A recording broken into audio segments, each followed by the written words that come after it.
When I was in Asian Rural Institute, Japan, I learned about organic farming, mixed farming, and sustainable agriculture. Now time for Pastor Ed Skutom. Ya, saya akan berbagi pengalaman tentang dampak daripada COVID ini terhadap ketahanan pangan kita dan juga bagaimana strategi pelayanan kita atau strategi pelayanan gereja yang harus kita perbuat. Yang pertama memang saya senang bertemu dengan saudara-saudara, kawan-kawan, karena 4 jam yang baru saja lalu, Mr. Marwasas, teman lama, menudung saya untuk memberikan beberapa masukan tentang persoalan COVID dan ketahanan pangan dan strategi yang kami sudah perbuat di tengah-tengah pelayanan gereja, khususnya di Samosir ini. Nah, oleh sebab itu mau tak mau saya harus share, tapi walaupun sesederhana mungkin, saya akan berikan juga beberapa hal. Langsung aja ya, Marwasas. Nanti kau yang terjemahkan ya. Ya. Ya. Memang persoalan COVID-19 ini bagi kita memang memiliki dua dampak plus minus, begitu ya. Jadi walau kita juga COVID ini merupakan suatu malapetaka, tetapi ada juga nilai keberuntungan yang harus kita miliki. Jadi dengan hadirnya COVID ini kita dipacu untuk lebih sehat, kita berpacu untuk lebih stamina kita tinggi, atau kita dipacu untuk meningkatkan daya tahan tubuh kita. Itu artinya banyak sih yang bisa kita ambil dampak positif dari kehadiran ini juga. Tapi saya bukan mau berkata bahwa ini kita terima dengan senang hati, tetapi ada juga nilai-nilai plus yang bisa kita ambil dari kehadiran COVID ini. Okay, nah, so Professor Namduk, Reverend Renjus Kutom, you want presentation about effect of COVID-19 now is very dangerous, and then many people suffering about this case. But he want to see the good chance from the COVID-19. Maybe we can, Reverend Renjustin Kutom, he can share about the one or good point, the positive from the side positive about COVID-19. Okay. Ya. Yang kedua, kita lihat juga memang dampak negatif daripada kehadiran COVID ini memang sungguh luar biasa. Yang pertama yang bisa saya lihat, memang dampak kemiskinan kita meningkat. Jadi pertambahan angka kemiskinan melonjak tinggi. Kalau kita lihat data, memang 26 sampai 30 jutaan angka kemiskinan ini. Jadi kalau kemiskinan kita meninggi, angka kemiskinan ini meninggi, ya pasti akan berdampak kepada ketahanan pangan. Bagaimana food available in our house, if poverty increase, impossible. Itu tidak akan mungkin, gitu ya. Nah, kedua, memang dengan COVID ini, kalau kita lihat perusahaan-perusahaan kita tidak bergerak lagi sehingga meningkatkan angka pengangguran di Indonesia. Jadi kalau kita cek data juga 33-an juta, angka pengangguran kita akan bertambah, kian bertambah. Nah, jadi kalau kita lihat indikator daripada kemiskinan, ketidakmampuan seseorang mencukupi pangan di rumah tangganya sendiri atau di dalam kehidupannya sendiri. Memang kalau ketiadaan dana, bagaimana mereka harus membeli atau mencukupkan makanannya sendiri. Nah, jadi memang kemiskinan ini adalah akibat dampak daripada COVID-19 ini. memang yang kedua suplai makanan kita juga semakin menurun. Jadi kalau kita stay at home, berarti kita tidak bisa lagi mengolah lahan yang ada, yang sudah kita peroleh seperti itu. Jadi oleh sebab itu pasti defisit makanan di berbagai tempat pasti akan muncul. Jadi kalau kita lihat berita telah terjadi defisit makanan di berbagai tempat, itu adalah akibat memang sumber daya yang tidak tersedia lagi, karena memang banyak orang yang sudah dirumahkan, yang sudah stay at home. Jadi angka pengolah semakin sedikit. Okay, this is to the point. The Reverend Renjus Gultom explained, Professor Namduk, about in Indonesia specifically, we have a serious crisis of economy now, increase poverty people. So now we're thinking about how solution about that, because Indonesia is the country is very it is a developed country, different like Japanese and Japan or Korea is the already strong economy, but Indonesia already big population. And now COVID-19, the government he made like regulation stay at home, so no working. If Indonesian people not working, no money like that. So now Reverend Ren Justin he can give solution to support to help people or members. Okay. Ya, nah satu lagi, yang ketiga barangkali memang sumber daya manusia. Jadi kalau keterampilan kita tidak ada, kalau lemahnya sumber daya manusia, bagaimana mereka harus mengolah apa yang ada sehingga menimbulkan ketiadaan pangan di tengah rumah tangga. Nah, Indonesia memang kita tahu negara agraris. Kita memiliki banyaknya lahan, tetapi banyak orang yang nggak bisa mengolah.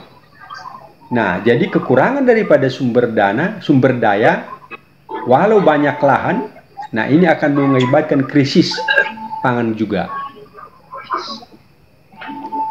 Yeah, so Reverend Ren Justin he explained about we have a crisis food.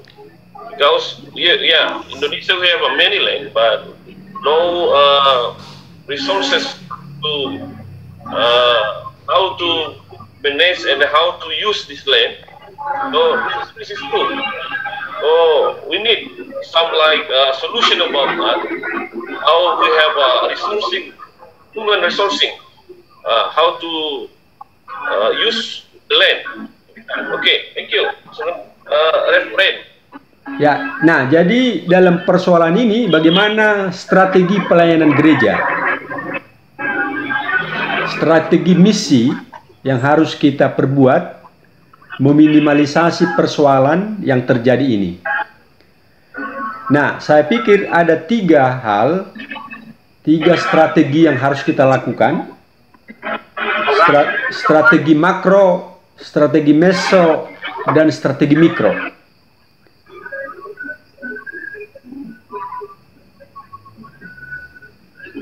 Halo? Ya, oke, continue. Ya, jadi yang pertama memang dalam konteks global seperti ini, nah gereja mau tak mau harus sharing pengalaman, harus membangun networking. Jadi saya senang kalau memang ini bisa kita tingkatkan, grup-grup seperti ini bisa kita lakukan dalam sharing-sharing terobosan. Bagaimana yang dilakukan satu teman bisa kita transfer ke tempat yang lain. Jadi dengan berbagi pengalaman dari teman-teman, lintas benua, lintas budaya, dan lain sebagainya, barangkali ini akan meminimalisasi dampak daripada persoalan yang kita alami. Nah, yang kedua memang pembebasan lahan atau memberikan lahan-lahan yang menganggur bagi mereka-mereka yang tidak punya lahan. Nah, kalau memang Indonesia memiliki banyak lahan resources, kalaulah boleh pemerintah kita juga membebaskan lahan dan memberikan mereka-mereka yang tidak punya lahan untuk dikelola, untuk diolah dalam rangka memperjuangkan ketahanan pangan ini. Nah, yang berikut memang pemberdayaan keterampilan, pemberian benih. Memang kita memahami banyak orang yang sudah memberikan bantuan karitatif. Pemerintah juga sudah memberikan bantuan sembako, memberikan bantuan dan lain sebagainya. Tetapi kalau ini terus-menerus kita lakukan, memang untuk pertama sekali, untuk kondisi-kondisi yang sangat berbahaya, ini boleh kita terima. Tetapi jangan ini mengakibatkan ketergantungan ke depan. Sebab kita memahami bahwa pasca virus corona akan tiba, kalau serba tergantung, kalau hanya pemberian karitatif, barangkali nilai berusaha barangkali berhenti, sehingga manusianya akan tetap bergantung tanpa mau berusaha. Nah, oleh sebab itu... Okay, the point. Gultom say, Professor Namduk, so this program I think is good to share our problem, and then we can care and then support another program for maybe the problem in our church, in our context. So we need to work together. So it's why this program is very good to share to all friends here. So, but here again, if just we give support, just charity, it's not good. We need another support, our friends or our brother. So it's why he explained that the strategy, they have a maybe program micro, and then micro and macro to help each other. Okay, next, continue. Ya. Nah, itu dalam konteks global. Nah, sekarang kita dalam konteks meso, apa sih peranan gereja kita, peranan misi kita? Nah, saya pikir penyadaran motivasi bagi warga gereja untuk mau berkarya dan bekerja, saya pikir itu harus dipacu. Supaya tidak bermalas-malas, supaya tidak serba tergantung kepada bantuan, tetapi mau bekerja. Nah, sebab kita memahami banyak bantuan tunai, tetapi tidak layak sebenarnya dia menerima. Nah, jadi motivasi kesadaran, motivasi penyadaran, memacu supaya berkarya dan bekerja, itu gereja harus lakukan. Jadi pengembangan spiritualitas warga, kalau kita lihat refleksi-refleksi dari 2 Timotius 3 ayat 10, mereka yang tidak bekerja, janganlah ia makan. Kan seperti itu. Dalam Amsal 6 juga dimotivasi, mereka yang malas mestinya belajar kepada semut. Memang kita tidak menyalahkan orangnya, dan kita juga harus mempertimbangkan sistemnya. Nah, tetapi juga kita mau tak mau sebagai orang yang beriman harus mau bekerja, jangan bermalas-malas, begitu.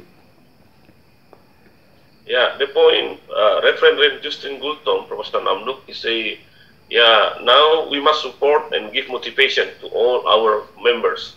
It's very important to give motivation to us to work together. So no time for lazy. So we must work together, and then how to make solution to work, to support all our members or our community. Okay.